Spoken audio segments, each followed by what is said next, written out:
Karl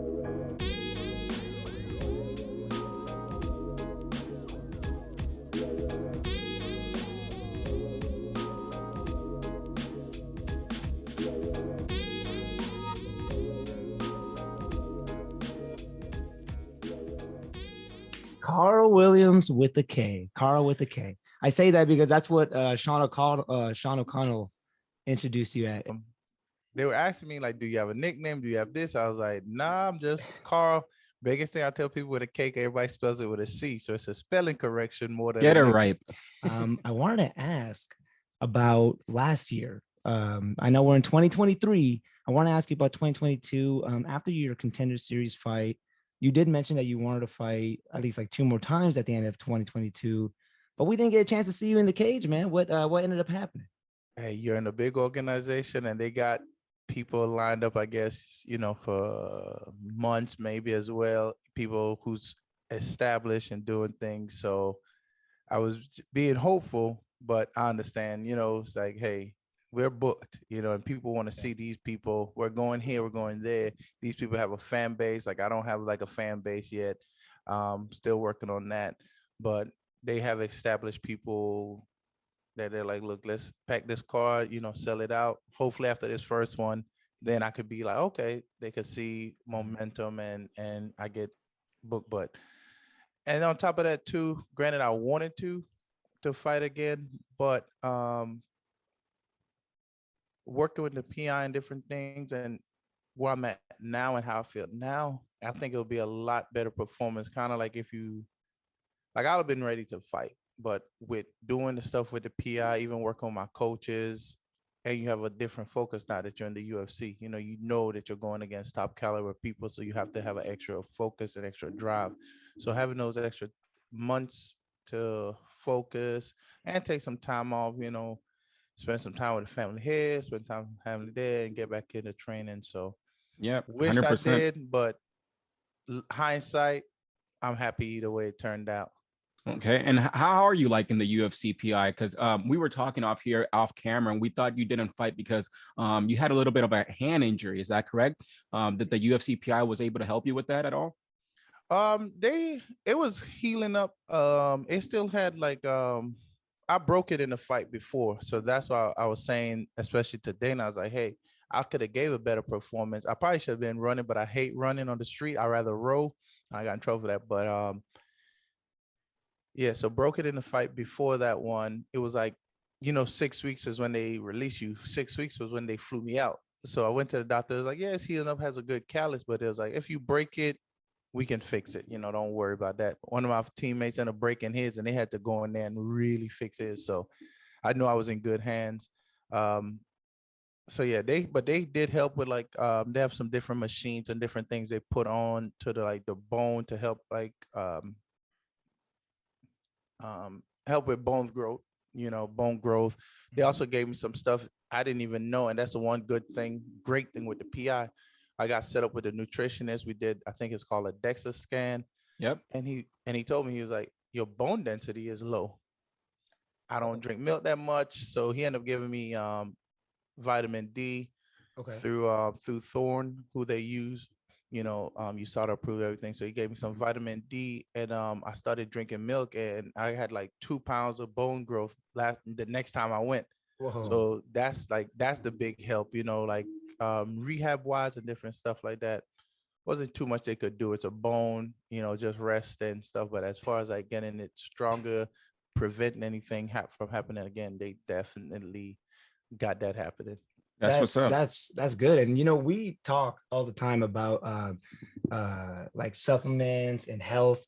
And Rob and I were just talking about bone density, and bone health last week. And we were just talking about vitamin D3 and some other supplements that you can take. Really cool that you're using Thorne supplements, because being a coach, I coach soccer, and I'm a personal trainer. I know about Thorne, and they're super ethical, man. Like they're all USADA approved, all clean stuff, top of the line supplements. So what else? What other supplements and vitamins are you taking to kind of have just overall health? I mean, people are watching. We love to take advice and kind of add to our little list, go to Sprouts, do a haul. So yeah. What can you recommend, man? What's working? I would say go to Thorn and do the haul. But then I fight, UFC stuff or USADA. But they had me AM and PM multivitamins. Did not know. I just thought it was multivitamins, Thorman, whatever. So AM, PM multivitamins and cumin. Okay. Beta alanine, I think. Beta alanine, yeah. Yeah. Oh, they set you up very nice, huh? Nice, man. Yeah. He was explaining, and they're very helpful. Like I could text him right now, hey, I'm feeling like this. Even though I'm in Atlanta, they're in Vegas. I could text him, be respectful for the time difference, but still text him, hey, I'm cramping up in practice. What do you think? Okay, what are you taking? I'm taking this. Oh, well, back off of this, add this. I'm gonna send you this, take this for this much of time.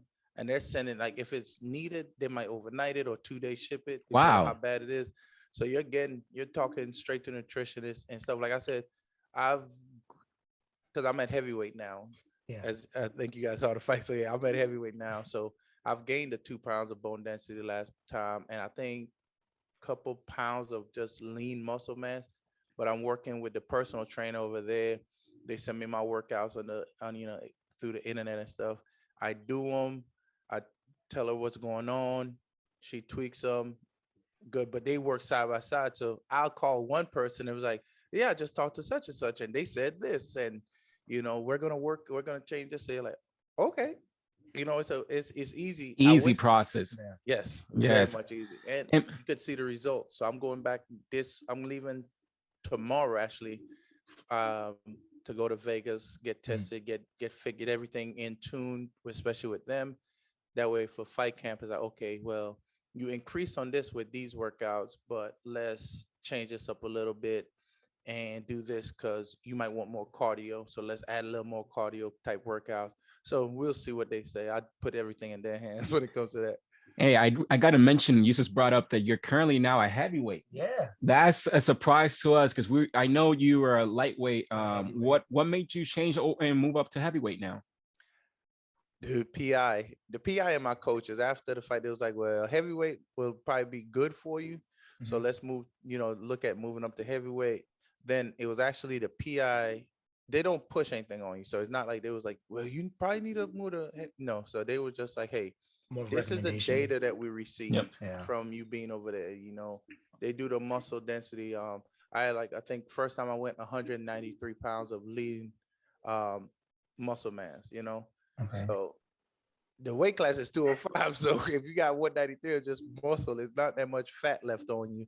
Yeah, so wow. That was one of the biggest things. It was like, well, we could get you to 205 if you just like that weight class. But if not, we can get you, which I was already close to being ready for heavyweight when they do like these show me other, charts and stuff. So we could get you even more prepared to be at heavyweight, stronger, not necessarily too much bigger. Because at that time I was 237. Right now I'm at like 247 now, so like 10 pounds. Okay. So how do you like that? Do you like the change from light heavyweight to heavyweight? Oh yes. I think this is home now. Okay. The weight cuts were just getting harder, and I didn't know why. So actually talking to the PI, my last 2 fights I was kind of like 20 pounds, but talking with them, like it kind of like finalized the decision, which I'm not against doing heavy. I never was against doing heavyweight.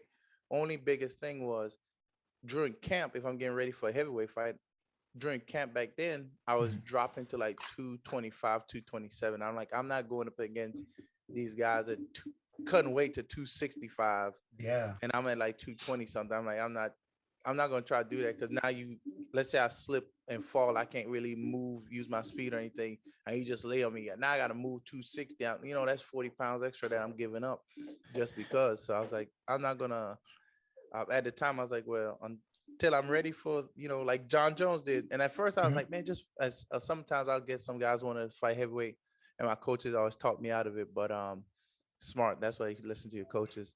But don't you feel like a little bit of you when you were at light heavyweight, you had a little bit of that advantage? You were going in as the bigger guy because you did say you were losing 20 pounds. So when it comes to fight night, you're at 205. So you're going in that octagon weighing like 225. You got a lot of pounds on them. At the last two, but Okay. the sacrifice that you take to get those. Now, before that, when I was at 205, my first few fights, I was cutting weight from like 220, 225. So it wasn't that big of a weight gap. By the time I rehydrate, I'm back at like 220, which is, I'm a big 205. So yeah. But yeah, some of the guys, I fought a guy, Peter knew, he was like 6'4", so he was the same size. So sometimes you are the big guy. When I was out there, I saw some of the 205ers, Johnny Walker and stuff. I'm not giving up much. I might be a little bit bigger. He's like, but he's taller, longer. So he's like, when you get in the UFC, you're not giving up size. I might give up a little bit more like rehydration weight, but then he's longer. So, and then you got different guys. So, do you think that maybe even going up, you have a little bit of a speed advantage because you're going to be a little bit faster than these heavyweights? I mean, what do you think? You feel like you're going to have an advantage in this heavyweight division? That's the biggest thing that we was looking at. Like you just hit the nail on the head. So the speed advantage, then strength wise, athleticism, agility. Yeah, so it's a lot of different stuff. And then even being with the PI, I don't want to like give up too much, but they give you some information and you're like, oh, okay. So you can kind of test yourself out. Like, I know that I'm, looking wise, I could be like, okay, I'm gonna probably be faster than this person. They're cutting probably from 300 pounds or like 290. They're not gonna be able to move the same. They're gonna walk you down, try to knock you out. But strength wise and different stuff, you gotta like know that. So that's one of the good things with the PI, and it helps make the decision because now you look at how you stand up to people and you're like, oh, okay. And that's the big difference, man, that I'm noticing. When people come into UFC, they level up almost instantly because they're finally getting proper attention, proper nutrition. So, man, can't wait to see. And speaking of the PFL, by any chance, did you see that big announcement between the PFL and Jake Paul? I saw it, yeah. How he's gonna fight and stuff. But see, the thing is, even like we just said with the PI, he has access. Like he's knocking people out. People, feel some type of way about it. But he can literally wake up and have trainers there working on him all day, helping him all day. If he has a little nick, he can have, somebody come in and give him a massage, go get some of the best treatment there is that people like the champions again. You're getting the same health treatment and recovery treatment that champions again. So if I go in there with somebody regular or somebody who doesn't have access to that, I'm gonna beat them up. I train even for myself. That was a big advantage for me. Fighting was the only thing I was doing for the last couple of years. So I can go out there. I know my opponent has not put in as much work that I have. Just on the simple fact that I know they most likely have a job. We're in the local scene, even in the UFC, on the lower level guys, they probably might still have jobs. You know what I mean? That's true. So, that's real true. So I'm literally just training 4, 5, 6 hours a day. Yep. That's an advantage that I have. So you're training 4 hours a day. How's your training looking like? Are you doing 2 a days, 3 a days? And speaking of jobs, are you still doing what was your job? Installing security cameras? Was that correct? Yes, I still do that once in a while. I did an install a couple weeks ago, and then the holidays came. But for camp, I'm in Atlanta all the time, so I don't have time to. I do that in South Carolina, so now I'm in Atlanta, so I don't have time to really do the installs. So you're a full-time MMA professional right now. You're not doing that. That's a part-time gig, huh? Yeah, it's been a part-time gig. So training has been the main thing. 9:30 practice. After that, one-on-one drills with my boxing coach. That's every day that I train. I got strength and conditioning after that. A little bit after, then I might come back in for the afternoon practices. I stopped doing the afternoon practices recently because that's more like just grappling. And then we're like grappling heavy on Mondays and Wednesdays, and then like striking Tuesdays, Thursdays. So God damn, guys. If you guys are not training like Karl Williams with the K here, you guys better get started. God damn.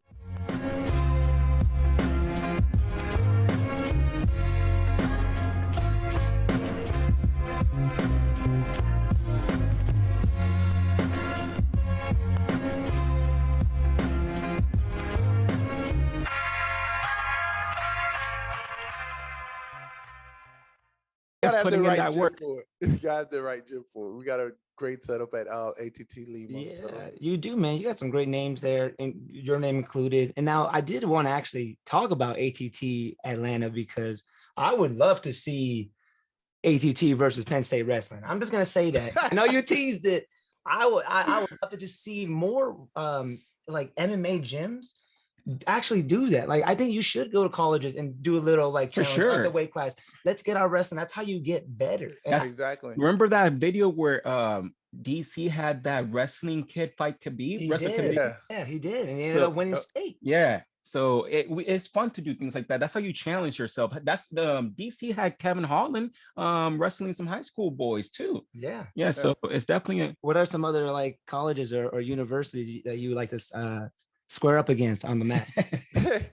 Well, like you just said, it's for like I was cracking jokes, you know what I mean? No, hopefully Yeah. nobody take offense to it. But It's all love. yeah, It's I all would love. love to go to a wrestling gym because I know I've wrestled before. You know, I ended up going to football around in college instead of trying to go for like wrestling. I ended up doing football, then doing track. But other than that, I know what it takes to be a wrestler. I'll never disrespect it. That's my first sport, my first love. So, and that's what I was trying to get back into.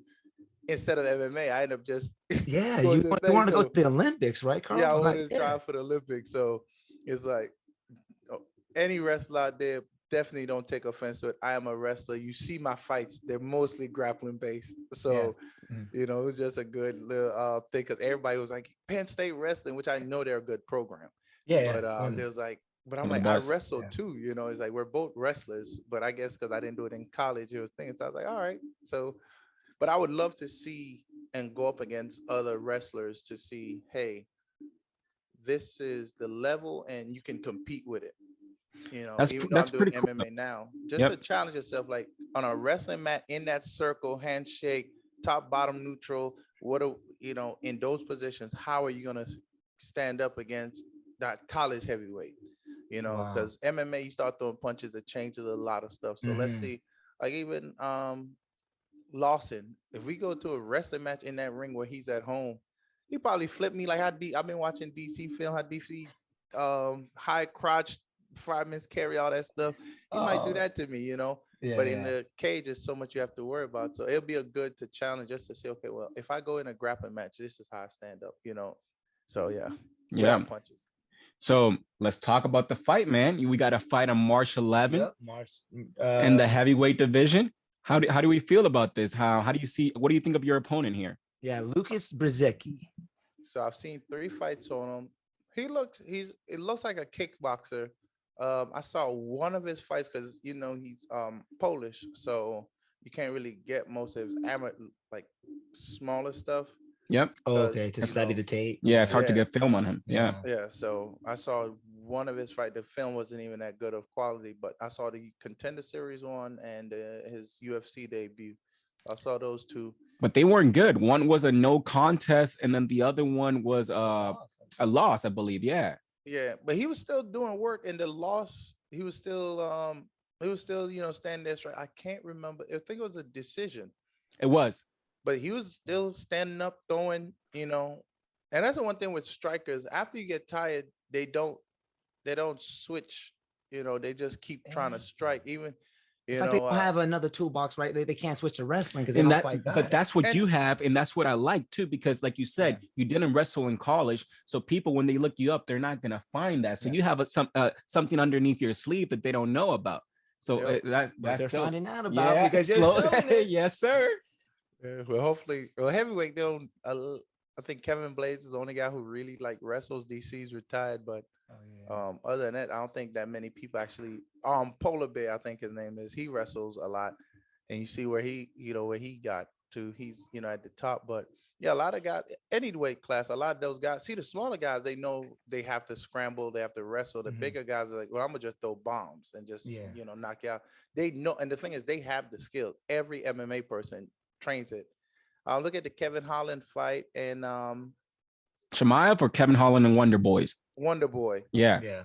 They could have took each other down probably and did some stuff. yeah. And Oh, there was they like, no, did. They stood back up, which I was like, very come on. surprised. Yeah. So strikers are gonna strike. So that's the thing. But it gives you a great fight. I love that fight. The energy. Kevin Holland's a great guy.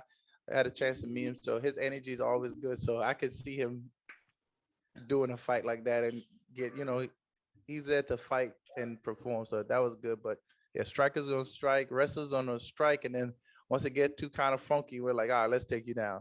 Or we get too tired, we're gonna be like, take you down. A striker's gonna stand there, and the cardio is different. But what do you think of that fight? Because me personally, I thought it was a great fight. I know, Richard, you thought it was a great fight, but at the end of the day, it's not all about the performance. You got to get the win. You got to get the W in there. And I feel like Holland, there's a couple times I feel like he could have finished the fight, but he chose to give us the fans, the entertainment and the performance over the win. What are your thoughts about it? You got to think about that, like how Chandler. I just watched something with Chandler. Chandler is an entertainer. He's on a fight. He's gonna go out and bang. He's gonna go out there and go out on your sword. The UFC is probably not gonna get rid of Chandler. Same thing with Kevin Holland. Even with the Chimaev fight, Hamzat fight, they probably didn't. They're like, okay, you lost, but look, you had a change up. He probably won his fight. He prepared for this fight, and even with that one, if I go to shake your hand, I go up and you just shoot in on me. I'm like, you know what I mean? Like. Yeah, but it's kind of grimy, but it's like it's grimy. But there's some fights that you don't shake hands. You don't see Conor and Khabib shaking hands. You know what I mean? There's some fights that we know we're not shaking hands. So but it's established up before, though. You see what I'm saying? Like even when you get in the cage, you give like one fighter will like put up the hands like hand tap. Dude be like, do a shake off. He said no, or he'll be like, all right, thumbs up. And then when we come out, we tap glove and then we go straight at it. Some guys might be like, you be like, the hand glove, they be like, no, I'm not touching your hand. We're going to fight. It's all respect at the end of the day, but some people mindset, I'm not going to shake your hand. This is battle. So if I tap your hand, that's like a gentleman's agreement. It's like, we're going to fight, but we're not going to like murder each other. Like, we're going to have a nice gentleman's duel, but we're going to be shooting blanks. We're not going to be shooting all like things, but I don't shake your hand. I'm shooting 45s. Yeah, shooting a kill, baby. I get you. I hear you. I got one more question for you, and I know the fans here on our channel want to know, how is this fight on March 11 going to plan out? Are you going to knock this guy out? What's the game plan coming in? I never predict these things. It's gonna be a good fight. I can promise you that it's gonna be good. We're working on different stuff. We're gonna see how it turns out. When camp comes close to an end, but. That's the thing. I can't predict it because when you want a knockout, you end up getting a submission. You want a submission, you end up getting a knockout. So I wouldn't be one of the people that predicted, and I don't know what he's coming to the game plan with. I know that's not what the fans want to hear, but for the fans, if you want to watch a nice fight, good fight, technical, and hopefully it gets. Hopefully both of us end up bleeding. I haven't got a good bloody fight yet, so hopefully. I don't want to be hurt too bad. But a little blood and stuff like that wouldn't be bad. I got one of my teammates, every time he fights, he bleeds. I'm like, dang. Sounds like you got a Nate Diaz over there. Yeah, Nate Diaz with this conversation. Every time. So how did that all start, man? Like where did it all start? Like what made you make the decision? We kind of want to know the journey of how it started in 2018 to how we got here to 2023 here. So I think Cody called my old teammate Cody Durden up. I was like, hey, I'm looking to get back into wrestling. I see him training wrestling and different stuff. I'm like, hey, can I come to your gym and train? And he's like, sure, come on up. ATT, So go up there thinking we're gonna be doing wrestling. We're doing like grappling stuff, wrestling and moving. I'm like, okay, so I'm just training, because also I was trucking at the time. I was trying to stay in shape too. So I'm like, all right, I'll do the classes. And I'll go same thing like I do now. I'll go during the day. They had pro practices. Then I'll go in the afternoons and train with the like amateurs and stuff like that. Cause I was still amateur myself. So just stayed myself in the back of the room and paid attention and learned. And I went to Thailand, and one of my I did like this fight in a bar. It was like this bar fight. And in Thailand, they have this bar, I think it's like called a reggae bar, and they'll walk you around the ring and ask you, hey, do you want to fight? Do you want to fight? People agree. So I did that. And my coach ended up seeing the film, and he was like, oh, so you could actually protect yourself and fight. So I said, yeah. So, well, I didn't say yeah, but he saw it. Says, okay, we'll sign you up for a fight. The first fight didn't go through.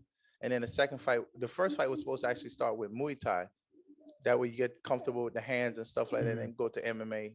So the Muay Thai fight got canceled, and then the MMA fight came through. And that's what I did. Did Muay Thai, did MMA, did Muay Thai, did MMA. But it's hard finding big guys to fight. So I fought as much as I could and just kept doing that. And then finally Here we are now. And here we are now, man. I just love that journey. You know, only five years in, you're here in the UFC. You just had a birthday. Happy belated birthday, January 6th. You turned, if you don't mind us, 33 now, 33, man. So I told everybody I'm 27. Hey, I mean, anybody at the UFC asks, I'm 27. Hey, that's what happens when you take care of yourself. You you look young. Thank you. But yeah, man. Look, Karl Williams, catch him in the cage, March 11th against Lukasz Brzeski. Tell the fans, man, where can they find you? Karl Williams UFC, Facebook, Karl Williams. Don't know Twitter. I have a Twitter. Don't even look for me on there. But Instagram, Facebook, Karl Williams UFC, and Karl Williams on Facebook. Karl G. Williams on Facebook. Not the K, but yeah, Karl G. Williams. Hey, you have it here. Karl, thank you so much for your time. We really appreciate it. And we can't wait to see you get that win on March, man. Congratulations on doing the podcast too. I know how hard it is to get this thing started, so congratulations on getting this thing off the ground. Hey man, that means a lot, Karl. Thank you, man. You're the first one to ever say that. So appreciate that.